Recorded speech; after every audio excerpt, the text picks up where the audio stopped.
At 30 years old, he was worth $26 billion. 3 days later, he was finished. This is the fastest collapse of a billionaire in modern history. Sam Bankman-Fried didn't look like a billionaire. He didn't act like one. And that was the point. In a world of sharp suits, polished shoes, and ruthless charisma, he was the antithesis, the anti-billionaire. No luxury, no pretense, just a uniform of cargo shorts, oversized t-shirts, and a mop of untamed hair. He famously slept on a beanbag in his office, a detail repeated in countless interviews. It wasn't just a quirk. It was a carefully constructed piece of a much larger narrative. The story of a boy genius who was too busy changing the world to care about worldly things. The foundation for this narrative was solid. He was the son of 2 Stanford law professors, raised in the heart of Silicon Valley's intellectual elite. He was gifted, especially with numbers. A prodigy who saw the world as a complex system of probabilities. He graduated from MIT with a degree in physics, but his real education happened elsewhere. On the trading floors of Jane Street, a secretive and highly lucrative quantitative trading firm.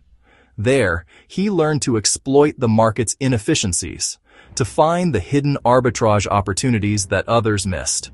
He was good at it, exceptionally good. He wasn't just a math genius in theory. He was a practitioner, honing his skills in one of the most competitive financial arenas on the planet. But making money wasn't enough. Or so the story went. While at MIT, he discovered a philosophy that would become his calling card. Effective altruism, a movement that uses evidence and reason to figure out how to benefit others as much as possible. For him, it provided a powerful moral framework for his ambition. The concept of earning to give.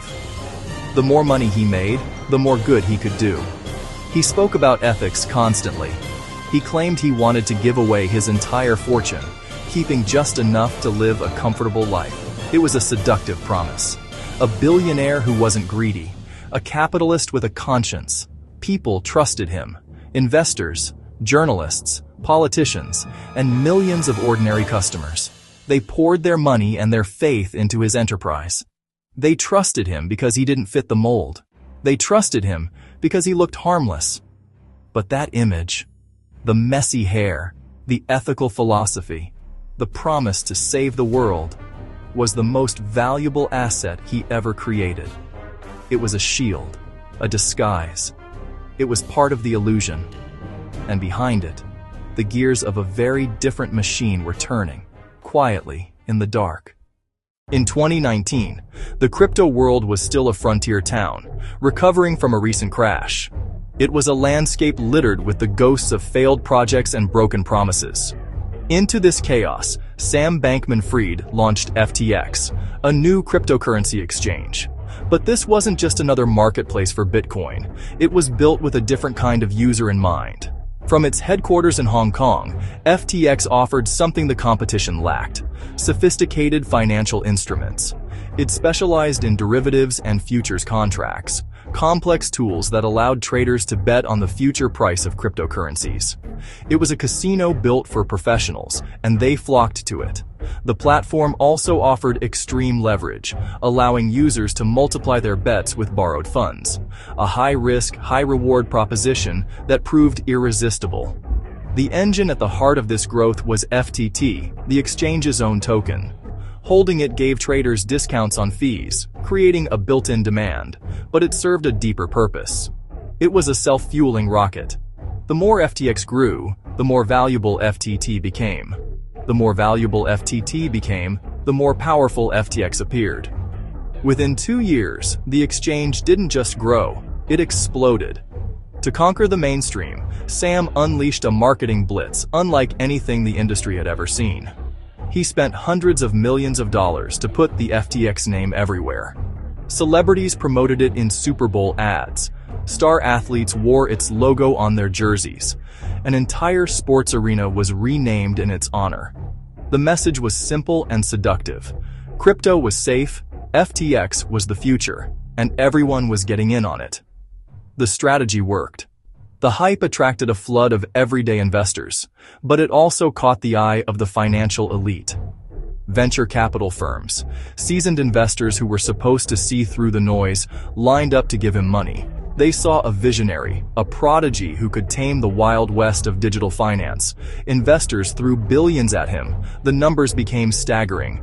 At its peak, FTX was valued at $32 billion, a figure that placed it among the giants of finance.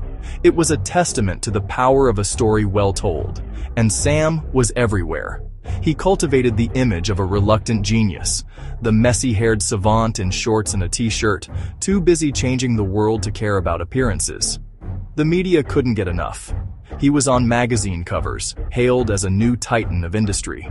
He moved comfortably in the halls of power, from closed-door political meetings in Washington, D.C., where he lobbied for favorable regulation, to exclusive Silicon Valley meetings, where he was treated as a peer by tech billionaires. He wasn't just a crypto CEO, he was becoming an institution. They called him the next Warren Buffett. A generational talent who could see the future. A philanthropist who promised to give his entire fortune away.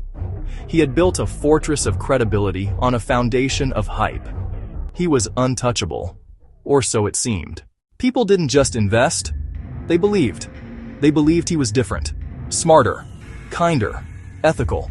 He donated to politicians, spoke about saving the world, promised to protect customers. Millions trusted him with their money. And that is when the real game was being played. Behind the scenes, FTX had a secret, a sister company called Alameda Research, and instead of keeping customer money safe, it was being moved, quietly, illegally, dangerously. Billions were missing. No one noticed. Until they did. It began with a single report, a tremor in the digital bedrock. A leaked balance sheet, published by a crypto news outlet, exposed a secret. The vast empire of FTX, the fortress of trust Sam Bankman-Fried had built, was resting on a foundation of its own token, a self-created currency called FTT.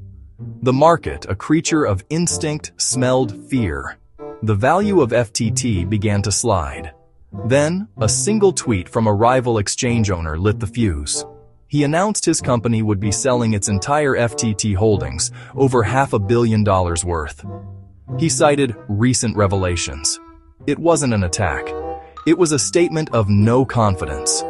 And with that, the floodgates opened. A bank run, but at the speed of light.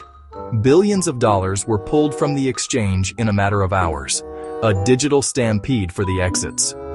The system buckled under the strain. The machine began to choke. In November 2022, everything collapsed. Withdrawals were frozen. The buttons stopped working.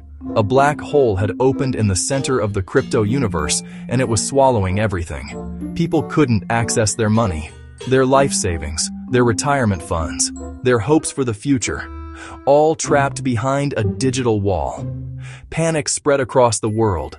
A contagion of fear jumping from screen to screen, continent to continent. Behind the scenes, a desperate scramble for a lifeline, a bailout. But the hole was too deep. The rival who lit the fuse took one look at the books and walked away. There was no savior coming. On November 11th, FTX filed for bankruptcy. In 72 hours, Sam Bankman-Fried went from a $30 billion visionary to the most hated man in crypto. The boy king was dethroned, his empire a smoking ruin. Investors lost everything. Hedge funds, venture capitalists, vaporized. But the real cost was measured in human terms. Regular people lost their savings. Teachers, artists, small business owners who believed in the promise of a new financial world. Their stories were buried in the headlines, quiet tragedies playing out in homes around the globe. Lives were destroyed. The fallout was catastrophic, a chain reaction that threatened to bring the entire industry down with it. And Sam? The man at the center of the storm? He disappeared. Weeks later, he was arrested, charged with fraud, conspiracy, money laundering. The golden boy was now a criminal. The genius was now a warning.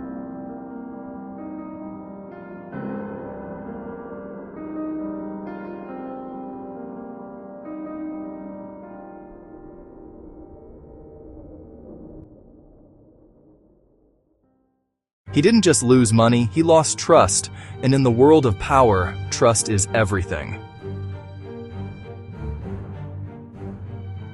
This wasn't just a collapse, it was a message. No empire is untouchable.